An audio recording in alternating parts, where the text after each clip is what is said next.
இதுவரை கண்டுபிடிக்கப்பட்டவற்றிலேயே ஆகப் பழைய குர்ஆன் பிரதி ஒன்றின் சில பக்கங்களை நீங்கள் பார்க்கிறீர்கள். குர்ஆனின் வாசகங்கள் அடங்கிய இந்த எழுத்து பிரதி செம்மறியாடு அல்லது வெள்ளாட்டின் தோலிலிருந்து செய்யப்பட்ட தாளில் எழுதப்பட்டிருக்கிறது.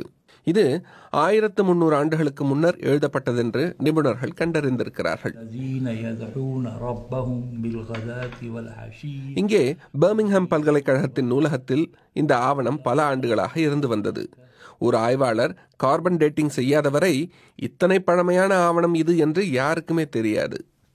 கார்பன் டேட்டிங் செய்யப்பட்ட போது இந்த ஆவணம் கிபி 645 ஆண்டு வாக்கில் எழுதப்பட்ட ஒன்று என்று முடிவு வந்தது. உலகத்தில் உள்ள குர்ஆனின் பிரதிகள் அனைத்திலுமே ஆக பழைய பிரதி ஒன்றின் சில பக்கங்கள் எங்களிடம் இருக்கிறது என்பது பல்கலைக்கழகத்துக்கும் சரி தனிப்பட்ட முறையிலும் சரி ஒரு அட்டகாசமான செய்திதான். இது இத்தனை பழையானது என்று யாரும் கற்பனை கூட செய்யவில்லை. 1920களில் பர்மிங்ஹாமுக்கு எடுத்து வரப்பட்ட மத்திய கிழக்கு ஆவண தொகுதியில் கையால் எழுதப்பட்ட இந்த பிரதியும் இருந்தது. இஸ்லாத்தின் துவக்கத்துக்கே இந்த பிரதி நம்மை எடுத்து செல்வதாக கல்வியாளர்கள் கூறுகின்றனர். இதை எழுதியவருக்கு இறை தூதர் முகமதுவை தெரிந்திருக்கலாம். முகமதுவை பார்த்தும் அவரது பிரசங்கங்களை இவர் கேட்டும் இருந்திருக்கலாம்.